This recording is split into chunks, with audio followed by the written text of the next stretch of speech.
What is perfect pitch? No, it's not that.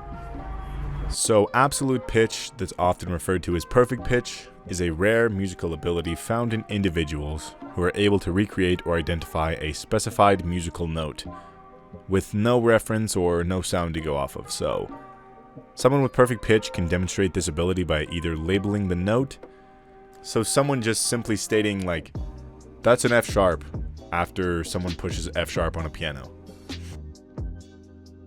Or by associating mental imagery with said note, or a sensory motor response. So, for example, someone might hear the first note in Alan Walker's Fade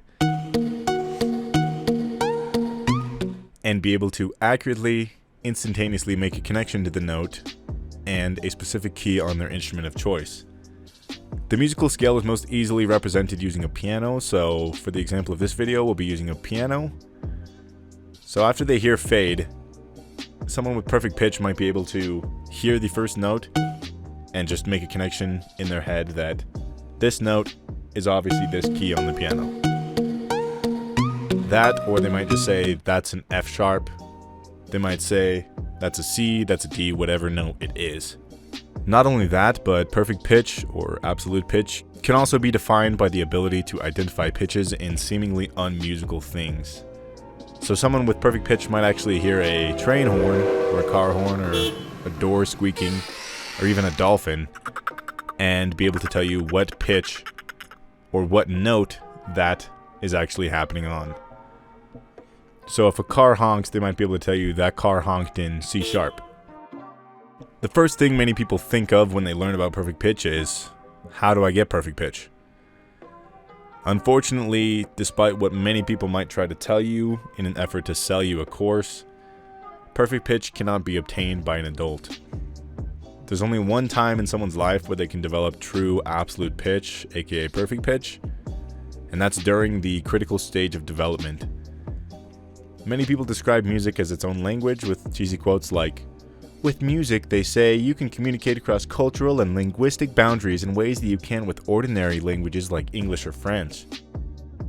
Yet, music of different cultures is affected by the culture surrounding the music and what a given individual was listening to while growing up.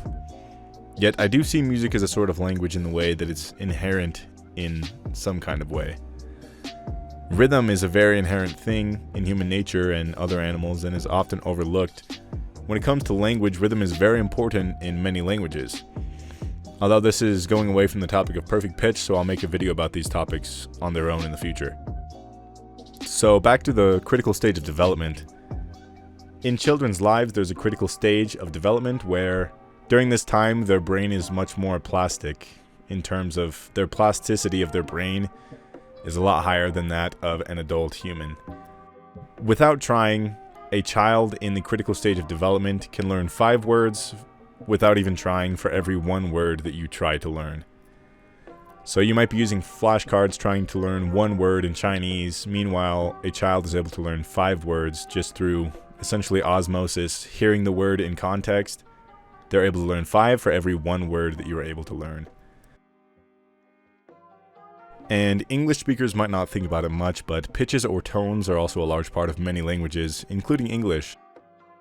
So even though changing the tone of a word in English might not change the actual definition of the word, you can definitely convey different nuances using different tones. Sarcasm is a good example. If I say, wow, that sounds like a great idea, or wow, that sounds like a great idea. One of them is obviously saying that's not a good idea, and one of them is saying that's a great idea. But in tonal languages like Chinese, different tones at the ends of words can change a word's meaning entirely.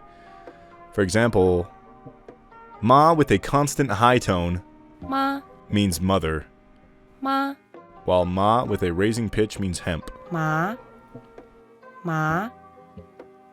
Considering this fact, a study was conducted that compared 115 advanced music students in Rochester, New York with 88 advanced music students in Beijing, China. The results of this study suggest that Chinese music students who received musical training at a young age were way more likely to develop absolute pitch than their American counterparts. In the study mentioned, 60% of Beijing students who began studying music between the age of 4 and 5 passed the test proving they had absolute pitch. In contrast, of the American students who received similar training at the same age, only 14% of those students actually obtained perfect pitch. In both groups, the later their musical training, the less likely they were to develop absolute pitch. For example, none of the Rochester students who began musical training after the age of 8 years old had the ability of perfect pitch. Even to this day, the exact cause of someone developing perfect pitch is unknown, but many people have had success in their child developing perfect pitch when the child was exposed to music and musical concepts as a young child. A number often thrown out when talking about what percent of people have perfect pitch is 1 in 10,000. There is little or no scientific proof supporting this claim, and it's just a number often used to describe roughly how rare it is to actually have perfect pitch. A YouTuber, Rick Beato, successfully helped his son in achieving perfect pitch as he demonstrated in a YouTube video posted December 15th, 2015, which received over 2 million views on YouTube. Rick demonstrated his son Dylan to not only identify a given note, but identify many given notes played at once on a piano.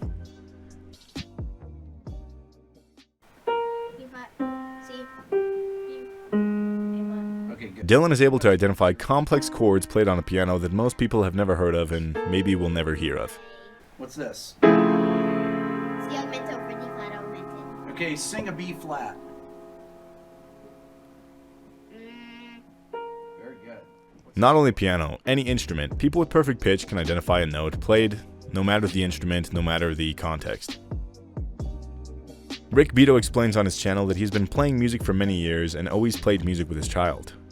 He explains when his son Dylan was a child, he played incredibly complex music for Dylan to listen to in order to help Dylan's pitch recognition. Simply exposing your child to music isn't the key. The key is to expose your developing child to complex music to stimulate their brain and encourage musical development from a young age. One of the worst things I believe you can do if you're trying to help your child potentially become more musically inclined is expose them to constant "for kids" YouTube videos or songs.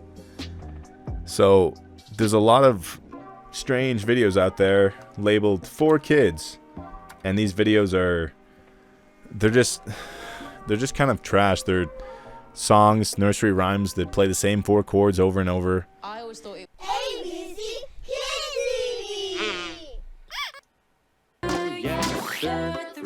Like what even are these?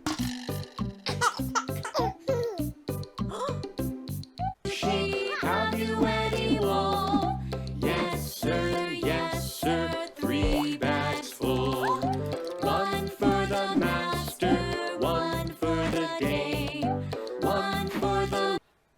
Many of them are created by people with no musical background simply due to the fact that many parents will have their TV or computer playing 4 kids nursery rhyme type content on loop or autoplay. Therefore, they will get views and ad revenue regardless of whether or not there's any substance in the content. This music is overly simplified and dumbed down to the point where you might as well be putting your kid in a screaming room of other kids. Developing babies' brains are incredibly complex and can learn language and other things simply out of listening and context alone.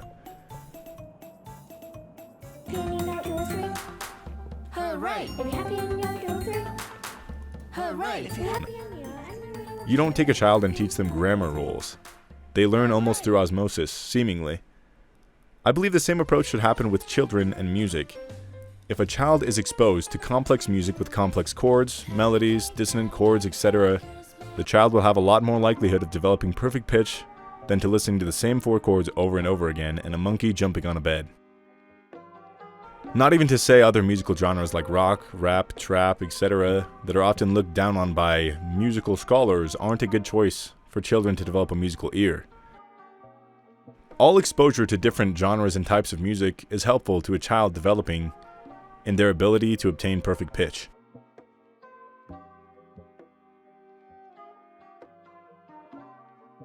So although you can't really technically develop perfect pitch, many adults have been able to replicate a near perfect pitch with about 90% accuracy, naming, repeating, or identifying notes.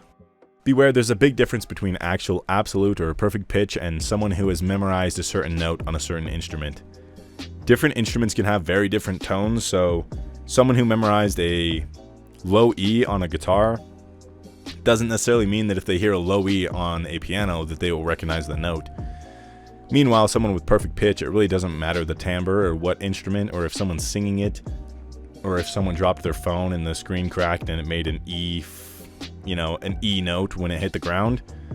These are all things that people with perfect pitch can just do.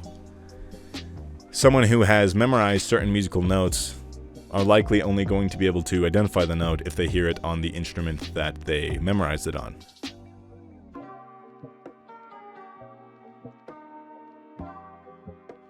Perfect pitch has a weird reputation in the music industry. Some people say it's not fair, they call it cheating, others make it into some kind of circus attraction or minimize it to a cool party trick. A good example of this is Charlie Puth's appearance on the iHeartRadio interview labeled Puth Perfect Pitch. So, in this interview, the interviewer asked Charlie, "So, we know you have perfect pitch, we're gonna put that to the test." Now, we know that you have perfect pitch. Yes, I do. So we're gonna put that to the test. Oh. The interviewer then begins to play some notes, starting with piano keys, one note at a time. Obviously, Charlie Puth is able to identify them because he has perfect pitch. Then they play multiple notes at a time, and then they play the notes on different things like a harmonica, and then they play a train horn and ask Charlie, "What note is this train horn?" Wait, but hold on. Do we have some other sounds? Let's get away from this Let's bring piano and harmonica. The office dogs in or something. It's like in between the C and C sharp, so it's more a C sharp. Ooh, but it kind of gradually got up there. It wasn't like C sharp right away. It was just like ooh. But now we're gonna get a little tougher with these sounds here. Okay. Obviously, he's able to identify them all because he has perfect pitch. This might be interesting to people who aren't familiar with the concept of perfect pitch, and they're wondering, how's he doing this? Is this some kind of trick? But to someone with perfect pitch like Charlie Puth, I could see this being incredibly annoying and tedious, because for many people with perfect pitch, naming a note is as simple, easy, and natural as naming a color. So if someone were to hold up a blue card in front of me and said, "Quick, what's this color?" I'm just going to say blue. I don't need to look at the color and calculate, okay, what is this color? It's kind of dark. What is it? No, I just see the color. I'm like, that's blue. Many people with perfect pitch describe their ability as this. You could play a note on the piano, and they will, clear as day, be able to identify that note is a C, or whatever note it might be. So you could compare this to if someone brought me on this show and was like, "Hey, this guy can identify colors." And I'm like, "Yeah, I can." And then they're like, "Okay, what's this card?" I'm like, "Blue." And then they like hold up a red card, red. And then they hold up like a card that's half blue, half orange, and then they're trying to like stump me, and I'm like, it's kind of like half blue, half orange.